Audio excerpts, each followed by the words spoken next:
নমস্কার বন্ধুরা, flavour with অর্পিতার চ্যানেলে আপনাদের অনেক অনেক স্বাগত। আর এই টিফিন বানানোর জন্য সবার প্রথমে গ্যাসে একটা কড়াই বসিয়ে কড়াইটা গরম হলে তাতে আমি দিয়ে দিয়েছি 1-2 চামচ মতো তেল। আর তেলটা গরম হলে তাতে দিয়ে দিয়েছি আমি হাফ চামচ মতো গোটা ধনে আর হাফ চামচ মতো গোটা জিরে। আর সামান্য একটু এখানে হলুদ গুঁড়ো দেবো শুধু একটু কালারের জন্য। হাফ চামচেরও কম এখানে অ্যাড করে দিলাম ধনে পাউডার। আর হাফ চামচ মতো অ্যাড করে দিলাম একটু টক ভাবের জন্য একটু আমচুর পাউডার। আর তার সাথে অ্যাড করে দিলাম হাফ চামচ মতো রেড চিলি পাউডার। আর এখন আমরা সব মশলাগুলোকে ভালো করে একসাথে মিক্স করে নেব। আর সব মশলাগুলো একটু নেড়ে আমি এখন অ্যাড করে দেবো এখানে 2-3 চামচ মতো ফ্রেশ সবুজ মটর। আর এখানে আমি মটরটাকে সেদ্ধ করে অ্যাড করেছি। নাহলে আপনারা যদি কাঁচা মটর নেন তাহলে মটরটাকে কিছুক্ষণ এখানে ভালোভাবে একটু ফ্রাই করে নেবেন। যেহেতু এটা আমাদের সেদ্ধ করা আছে সেজন্য এটাকে আমাদের বেশি ফ্রাই করার দরকার নেই। এখন আমাদের এই সেদ্ধ মটরের মধ্যে অ্যাড করে দিতে হবে সেদ্ধ করে রাখা আলু। আর এখানে আমি একটা বড় সাইজের আলুকে সেদ্ধ করে খোসা ছাড়িয়ে এখানে গ্রেট করে অ্যাড করেছি। আর এর মধ্যে এখন আমি দিয়ে দিলাম স্বাদ অনুযায়ী নুন আর তার সাথে দিয়ে দিলাম হাফ চামচ মতো একটু গরম মশলা। আর এখন আমাদের সব কিছুকে ভালো করে মিক্স করে আমাদের আলু আর মটরটাকে একটু ফ্রাই করে নিতে হবে, যাতে আমাদের আলু মশলাটা একটু শুকনো মতো হয়ে রেডি হয়ে যায়। যদি আপনাদের কাছে সেদ্ধ আলু না থাকে তাহলে আপনারা কাঁচা মটর আর কাঁচা আলুকেও এখানে ইউজ করতে পারেন। তাহলে আপনারা আলুটাকে মটরটাকে কিছুটা জল দিয়ে সেদ্ধ করে নেবেন। যখন ওটা সেদ্ধ হয়ে যাবে তখন আপনারা আলুটাকে আর মটরটাকে একটু ম্যাশারে ম্যাশ করে নেবেন।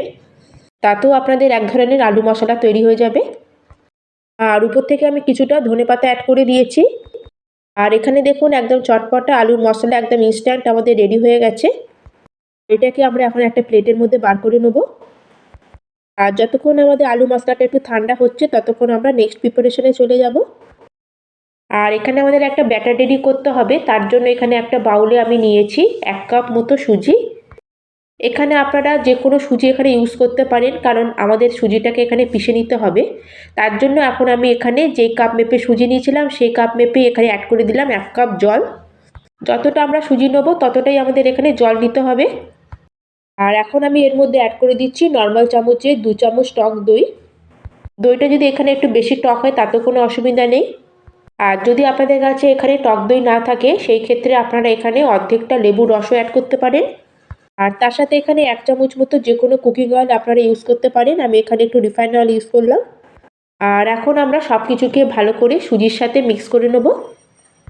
আর সুজির সাথে ভালো করে মিক্স করে এটাকে আমরা প্রায় 5 থেকে 10 মিনিট কভার করে একটু রেস্টে রেখে দেবো। আর প্রায় 5 থেকে 10 মিনিট মতো হয়ে গেছে, এটাকে আমি রেস্টে রেখেছিলাম। আর এখন এখানে একটা মিক্সিং জারের মধ্যে আমাদের তৈরি করে রাখা সুজির মিক্সারটাকে এর মধ্যে পুরো দিয়ে দেবো। এখন আমরা মিক্সারটাকে একটু পিষে নেব, কিন্তু এই সময় আমরা এখানে কোনো জলের ব্যবহার করব না। আর এখানে দেখুন একটা আমাদের সুন্দর একটা স্মুথ পেস্ট রেডি হয়ে গেছে, কোনো সুজির এখানে দানা দানা ভাব নেই। আর এখন এটাকে আমরা একটা বাটির মধ্যে ট্রান্সফার করে নিলাম। আর মিক্সিং বাউলের মধ্যে এটা ট্রান্সফার করার পরে এর কনসিস্টেন্সিটা দেখুন। এই ব্যাটারটা না বেশি গাঢ় না বেশি পাতলা।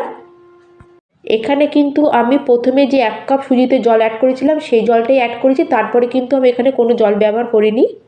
এবার এর মধ্যে দিয়ে দেবো আমি স্বাদ অনুযায়ী নুন আর তার সাথে দিয়ে দেবো হাফ চামচ মতো গোটা জিরে। আর দুটো জিনিস অ্যাড করার পরে এখন এটাকে আমরা ভালো করে কিছুক্ষণ ফাটিয়ে নেব। আর 2-3 মিনিট মতো এভাবে আমি কন্টিনিউ নাড়িয়ে এটাকে ভালো করে মিক্স করে নেওয়ার পরে সবার শেষে এর মধ্যে অ্যাড করে দিচ্ছি হাফ চামচ মতো সোডা। আর মানে হচ্ছে খাবার সোডা। আপনাদের কাছে যদি খাবার সোডা না থাকে তাহলে আপনারা এখানে হাফ চামচ মতো ইনো অ্যাড করতে পারেন। আর এখানে আমি বেকিং সোডা ব্যবহার করেছি। আর বেকিং সোডা দেওয়ার পরে এটাকে ভালো করে একটু মিক্স করে নেব। আর সোডাটা মিক্স করার কিছুক্ষণ পর দেখবেন এখানে ব্যাটারটা অনেকটা ফ্লাফি টাইপের হয়ে গেছে। আর এটা আমাদের ফাইনাল কনসিস্টেন্সি ব্যাটারের। এখন তাহলে ব্যাটার রেডি। এখন আমরা নাস্তাগুলো তৈরি করে নেব। তার জন্য ঘরে আমি ইউজ করা যে 4টে নর্মাল স্টিলের বাটি এখানে নিয়ে নিয়েছি। আর এখন আমরা বাটির মধ্যে অল্প অল্প করে কুকিং অয়েল দিয়ে দিয়েছি। আর এখন একটা ব্রাশ দিয়ে ভালো করে এটাকে আমরা গ্রিস করে নেব। আর তেল দিয়ে বাটিগুলো গ্রিস করা খুবই জরুরি। এতে আমাদের নাস্তাগুলো যখন আমরা ডিমোল্ড করব তখন আমাদের বাটির গায়ে একটু ব্যাটার লেগে থাকবে না। এবার আমরা বাটির মধ্যে ব্যাটারটা দেবো। তার জন্য আমি এখানে 1 হাতা করে ব্যাটারই এখানে বাটির মধ্যে দিয়ে দেবো। আপনারা এখানে 1 হাতা করে ব্যাটার অ্যাড করবেন, এর থেকে বেশি এখানে ব্যাটার দেবেন না, কারণ আমাদের এখানে নাস্তাগুলোকে বেশি আমরা মোটা বানাবো না। আর 1 হাতা করে ব্যাটার দেওয়ার পরে আমরা যে আলুর মশলাটা তৈরি করে রেখেছিলাম সেটাকে নেব। আর এবার যে আমরা আলুর মশলাটা তৈরি করেছিলাম সেটা কিছুটা পরিমাণে আলুর মশলা নিয়ে এরমভাবে একটু চ্যাপ্টা মতো করে একটা টিকিয়া মতো তৈরি করে নেব। আর এইভাবে আলুর টিকিয়া বানিয়ে আমরা ব্যাটারের মধ্যে ঠিক মাঝখানে এটা দিয়ে দেবো। আলুর পুরটা দেওয়ার পরে আবার আমরা অল্প অল্প করে ব্যাটার নিয়ে আলুর পুরের উপর দিয়ে দেবো। আর পুরের উপর দেওয়ার পরে এটা আপনি আপনি নিজের থেকে কভার হয়ে যাবে। আর ব্যাটারটাকে উপর থেকে দেওয়ার পরে এখন আমরা বাটিগুলোকে একটু ট্যাপ ট্যাপ মতো করে নেব, যাতে আমাদের যে মশলাটা আমি অ্যাড করেছি যেটা সমানভাবে চারিদিকে সেট হয়ে যায়। আর এখন আমাদের নাস্তাগুলোকে স্টিম করতে হবে, তার জন্য গ্যাসে আমি একটা কড়াইতে কিছুটা পরিমাণে জল গরম হতে বসিয়ে দিয়েছিলাম। আর কড়ার উপরে এখন আমি একটা এরকম স্টিলের ঝাঁঝরি বসিয়ে দিয়েছি। আর তার উপরে আমরা এভাবে আমাদের নাস্তা বাটিগুলোকে বসিয়ে দেবো। আপনাদের কাছে যদি স্টিমার থাকে তাহলে আপনারা স্টিমারও এখানে ব্যবহার করতে পারেন।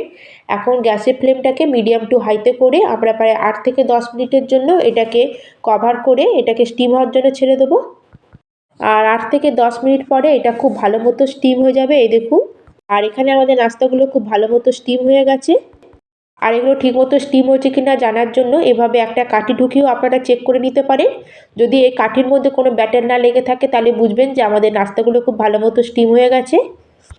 আর এখানে দেখুন নাস্তাগুলোর কালারও চেঞ্জ হয়ে গেছে। এখন আমি সব নাস্তাগুলোকে বাইরে বার করে নিয়েছি। এখানে নাস্তাগুলোকে ঠান্ডা হওয়ার জন্য অবশ্যই আমাদের ছাড়তে হবে কিছুক্ষণ। একদম গরম থাকা অবস্থায় এগুলোকে আমরা একদম বাটি থেকে বার করব না।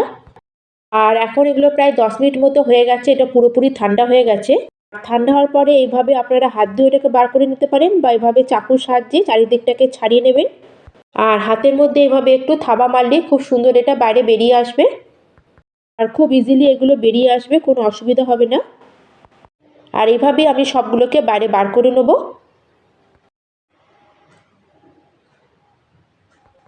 আর এই দেখুন বন্ধুরা, এইভাবে আমি সব বাইরে বার করে নিয়েছি। দেখুন বন্ধুরা, নাস্তাগুলো কত সুন্দর তৈরি হয়েছে, কতটা স্পঞ্জি আর কতটা সফট।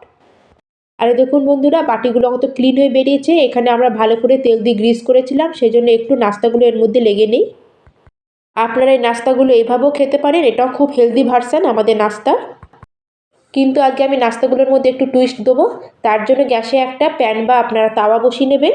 আর তার মধ্যে 1-2 চামচ মতো তেল দিয়ে ব্রাশ দিয়ে ভালো করে তাওয়াটাকে একটু গ্রিস করে নেবেন। তারপর প্যানের মধ্যে এক এক করে আমাদের নাস্তাগুলোকে দিয়ে উল্টে পাল্টে একটু আমরা এগুলোকে একটু সেঁকে নেব। এতে আমাদের নাস্তাগুলো একটু ক্রিস্পি হয়ে যাবে, প্লাস আমাদের নাস্তাগুলোর স্বাদও একটু বেড়ে যাবে।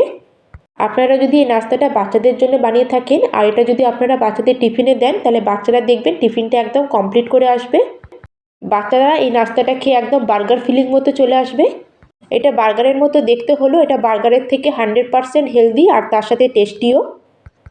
আর এইভাবে উল্টে পাল্টে আমরা কিছুক্ষণ দুদিকটা খুব ভালো করে সেঁকে নেব। আর এইগুলোকে সেঁকা হয়ে গেছে, এখন এগুলোকে আমরা বার করে নেব। আর এটা আপনারা সস, চাটনি সব কিছুর সাথে সার্ভ করতে পারেন। আর এখানে দেখুন বন্ধুরা, কতটা ফুলা ফুলা একদম স্পঞ্জি নাস্তা আমাদের তৈরি হয়েছে। আর আপনাদের এখানে একটা আমি ভেঙে দেখাচ্ছি, দেখুন। আর আজকের যদি রেসিপি আপনাদের একটু ভালো লাগে অবশ্যই লাইক করবেন, শেয়ার করবেন। আর চ্যানেলে যদি নতুন বন্ধু হয়ে থাকেন, এখনও যদি আমার চ্যানেলটিকে সাবস্ক্রাইব না করে থাকেন তাহলে প্লিজ চ্যানেলটিকে সাবস্ক্রাইব করে দেবেন। তাহলে আজকের মতো এখানেই শেষ করলাম, আবার চলে আসবো অন্য একটি নতুন রেসিপি নিয়ে। ধন্যবাদ।